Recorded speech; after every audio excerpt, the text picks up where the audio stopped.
Hello, I'd like to say something about an update. I don't know how this works, but what's the tips news, tricks news, ask how to make Samsung UI better, what are the changes on AI 5, what are Samsung phone will be UI 5. Anyway, it's got UI 5 and this guy knows how to do it. Some people know how to do it. Some people got the update already on November. So these people, Samsung UI 5, they're doing it. Look on YouTube how to install official Android Samsung One UI 5, but it's not 5.0. It's 5.1. Man, it's already gone up then. How to make Samsung UI better, whatever. Samsung UI.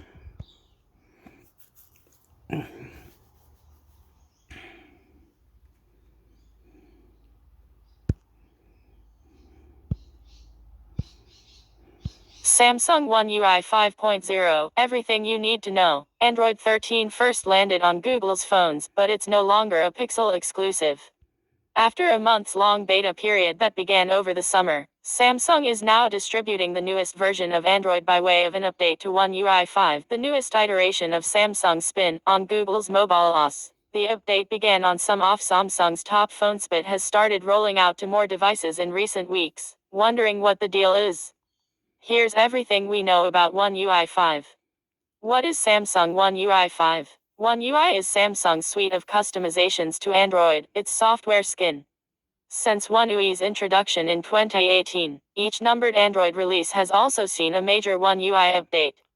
One UI 1 was based on Android 9, the One UI 2 update was based on Android 10, and so on. One UI 5 is based on Android 13. The update is available now on many Samsung phones, including the Galaxy S22 series, Galaxy S21 series, and more, with more devices to receive it in the coming weeks and months.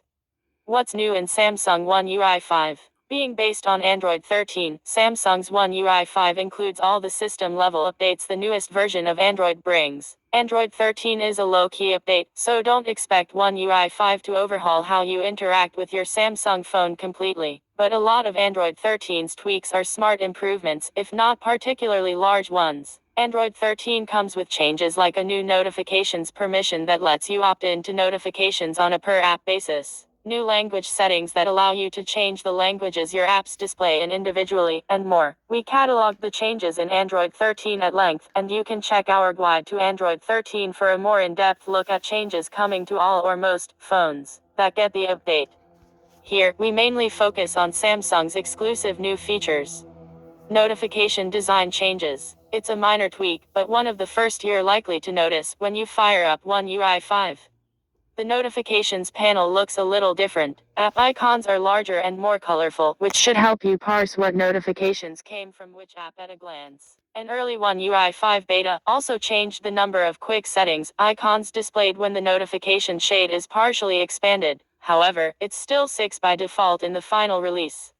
Left, One UI 4.1. Right, One UI 5 beta. Bixby Text Call. One of the most exciting new One UI 5 features is Bixby Text Call, which is Samsung's take on the call screen feature in Pixel phones. Galaxy phone users can have Bixby answer calls for them, and a readout of what the caller says appears on the screen. Samsung takes the experience further than Google. With Text Call, you can type responses and Bixby reads them to your caller. According to SamMobile, this feature is currently exclusive to Samsung phones running One UI 5 in Korea, so you probably can't use it yet. English support should be coming in early 2023. One UI 5 modes. One UI 5 includes a new feature called modes. One UI 5's modes are more or less the same as Bixby's routines, except modes can be activated either automatically when set criteria are met or manually when you know you'll want one. You could, for example, configure your workout mode to silence notifications and open Spotify when your Galaxy phone detects you're working out. But because it's a mode rather than a routine, you can also trigger the setup manually before your workout. Lock screen customization. Samsung introduced a bunch of new lock screen features in One UI 5. You can change the style of the clock, how notifications display, tweak shortcuts, and change your lock screen wallpaper, all from the lock screen. To open the editor, press and hold anywhere on the lock screen. You can also remove elements entirely, in case you're tired of seeing app shortcuts or a clock on your lock screen. One UI 5 also lets you make lock screen wallpapers out of videos, so you could set a video wallpaper and remove all your lock screen elements to be greeted by a fun animation every time you turn your phone screen on. Not entirely practical, but fun. Widget changes. Samsung smart widgets aren't new. You've been able to stack like-sized widgets to save space since before One UI 5 was released. But One UI 5 makes a smart change. Now, to create widget stacks, you drag and drop widgets on top of each other from your home screen. Previously, it was a more involved process that involved fiddling with menus.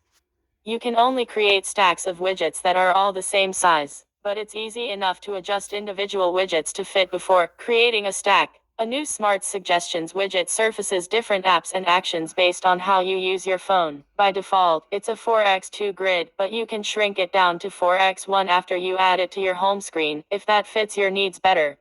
New wallpapers. Wallpaper selection varies from device to device, but with One UI 5, the Galaxy S22 series features a bunch of new preloaded wallpapers under headings labeled graphical and colors. They're pretty basic, but Samsung phones tend to come with fewer default wallpapers than devices from other manufacturers, so any improvement is a welcome one. Call background customizations in One UI 5. You can set custom background colors for each contact that shows when you get a call from that number. It's a small change, but it can make it easier to tell who's calling from a distance or at a glance. More color themes. Samsung has offered Material You style dynamic theming since One UI 4.1, where you could pick from 3 dynamic themes based on your wallpaper or a single stock theme that makes UI accent colors primarily blue.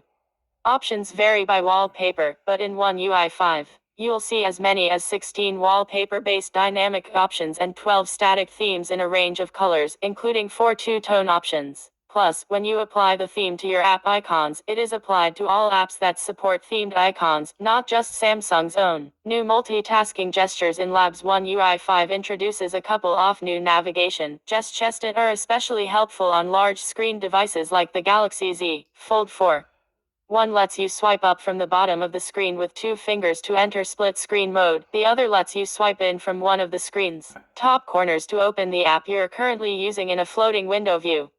You must enable the gestures in the Labs section under Advanced Features in your Samsung phone's settings, though.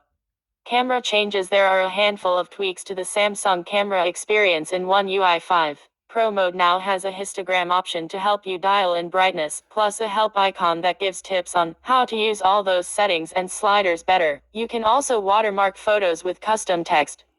OCR and contextual actions. One UI 5 makes liberal use of optical character recognition or OCR. OCR lets your phone read text from images or real life, converting it to text you can copy and paste. In the case of web addresses, phone numbers, and the like, you're also able to take immediate action. For example, tapping a phone number you've taken a photo of in Samsung's Gallery app lets you place a call to the number without entering it manually into the phone app.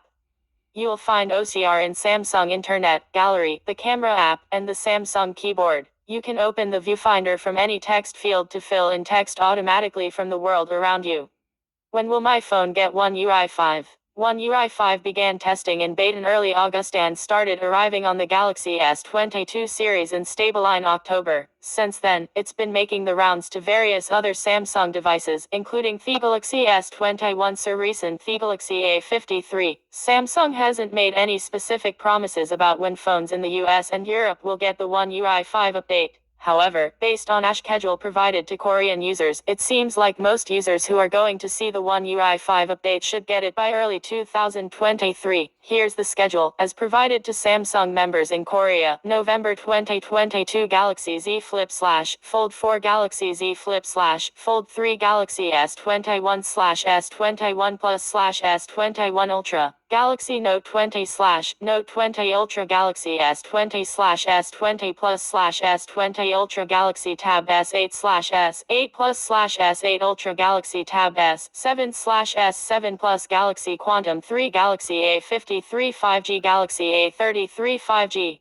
December 2022 Galaxy Z Fold 2 Galaxy Z Flip 5G Galaxy Z Flip Galaxy S20 Fe Galaxy Tab S7 Fe /S7 Fe 5G Galaxy Tab S6 Lite Galaxy A Quantum/Quantum 2 Galaxy A52s 5G Galaxy A51 5G Galaxy A42 5G Galaxy A32 Galaxy Jump/Jump 2nd January 2023 Galaxy Tab A8 Galaxy Tab A7 Lite Galaxy Tab Active 3 Galaxy Bud A2 Galaxy Watch 6 Galaxy Watch 5 Galaxy Bud A Galaxy A23 Galaxy A13 Galaxy M12 Galaxy Xcover 5th February 2023 Galaxy Tab Active 4 Pro More Samsung. If you have a device that's on the above list that hasn't received the One UI 5 update yet, it's coming to you soon.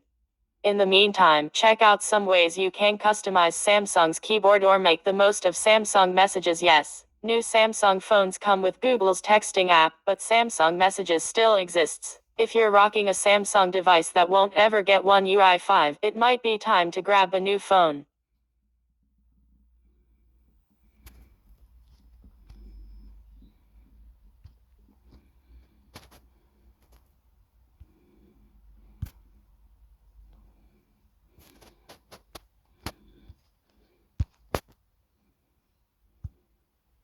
The Android December security patch is here. The Android December security patch is here, complementing the Pixel feature drop with bug fixes and closed security issues. Today is a big day for Google software.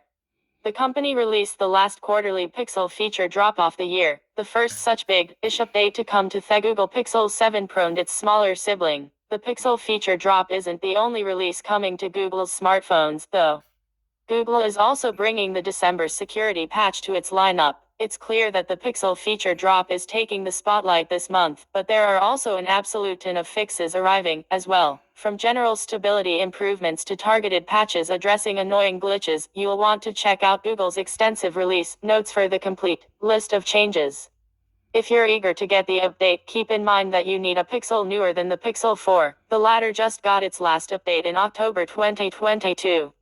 Its budget sibling, the Pixel 4a, is still in on the action, though. It was released in August 2020, almost a full year after the Pixel 4, and is thus well within Google's 3-year support window the company promised for it. To download the security patch along the much more exciting Pixel feature drop, head to your Pixel phone's system settings and smash that update button to download the release via Google's built-in mechanism. If you're not patient enough for the slow download process, Google also has OTA file and factory images available. As always, the update is also coming to any other great Android smartphone, receiving regular system updates, though you might have to wait longer than if you have a Pixel phone.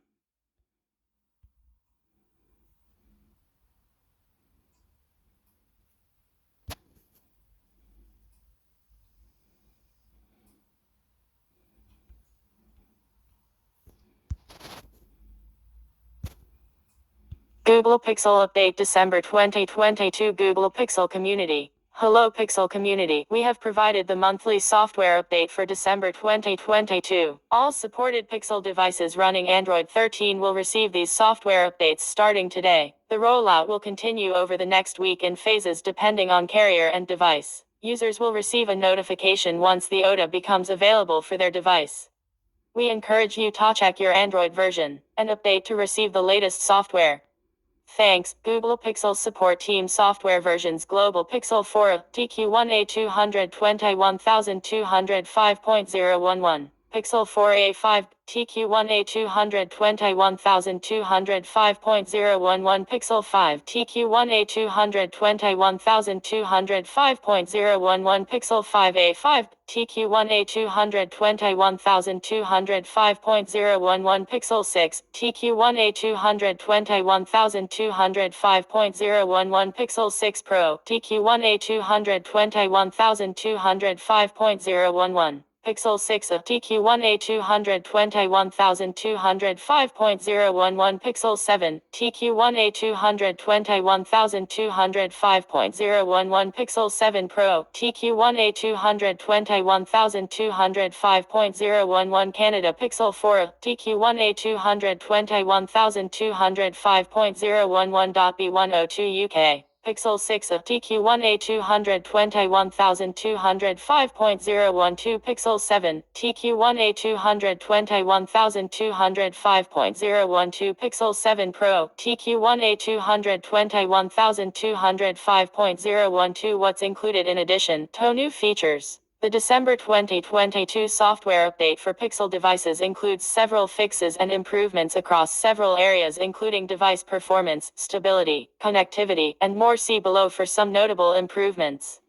Apps fix for issue causing text input to certain fields in the phone app to display in a darker color. Fix for issue, occasionally causing playback errors when seeking through video content in certain apps. Fix for issue occasionally, preventing text messages from restoring from cloud backups during device setup. General improvements for background performance in certain Google apps. Audio general improvements for USB audio support for various cables or accessories. *1 General improvements to support various audio codecs with certain devices or accessories. *4 Battery and charging. Battery usage in settings displays information since last full charge up to 7 days. Fix for issue occasionally, causing device to power off while battery share is active. *4 Fix for issue occasionally causing higher battery usage during media playback with certain apps. *2 Fix for issue occasionally, preventing adaptive charging from working in certain conditions. *2 Fix for issue occasionally preventing wireless charging from working with certain accessories. *2 General improvements for charging, battery usage or thermal performance in certain conditions. *1 Biometrics.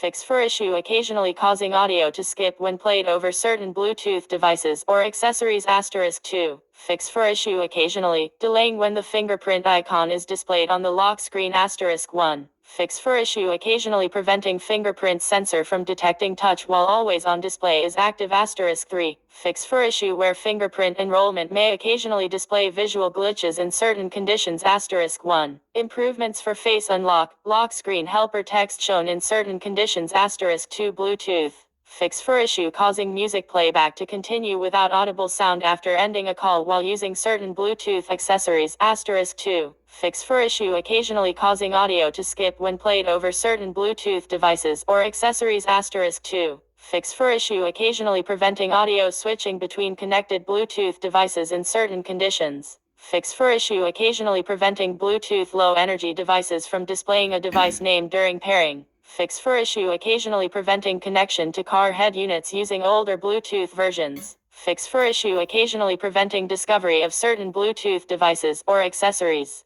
Fix for issue occasionally preventing previously paired Bluetooth devices from reconnecting. General improvements for Bluetooth stability and performance in certain conditions. Camera. Fix for issue occasionally, causing camera app to crash while zoomed in or switching modes. *2 Fix for issue occasionally, causing viewfinder preview to display a blank screen. *2 Fix for issue where video that is recorded while switching between camera modes occasionally shows gaps in playback. *2 General improvements for camera stability and performance in certain conditions. Display and graphics. Fix for issue occasionally, causing screen to flicker when waking from always on display. Fix for issue occasionally, causing visual artifacts or glitches while using certain apps or games. *3 Framework. Fix for issue occasionally causing notifications to display in a different color theme from the system. Fix for issue occasionally, causing the wrong character to display after a new line in certain apps or UI elements. Fix for issue occasionally, causing work profile app notifications to appear even if work profile is paused. Fix for issue occasionally preventing certain apps to rotate to landscape orientation. Fix for issue occasionally preventing keyboard from being dismissed while using certain apps sensors. Fix for issue occasionally, preventing tap to wake or lift to wake from working in certain conditions. *1 Fix for issue occasionally preventing adaptive brightness from activating in certain conditions. Fix for issue occasionally, preventing quick tap from triggering app or system shortcuts in certain conditions. Fix to improve adaptive brightness transitions during phone calls in certain conditions. *1 General improvements for proximity sensor performance under certain lighting conditions. *1 System. General improvements for system stability and performance in certain conditions. General improvements to optimize device thermal performance in certain conditions or use cases. *1 Telephony. Fix for issue causing reduced network or call stability under certain conditions. *2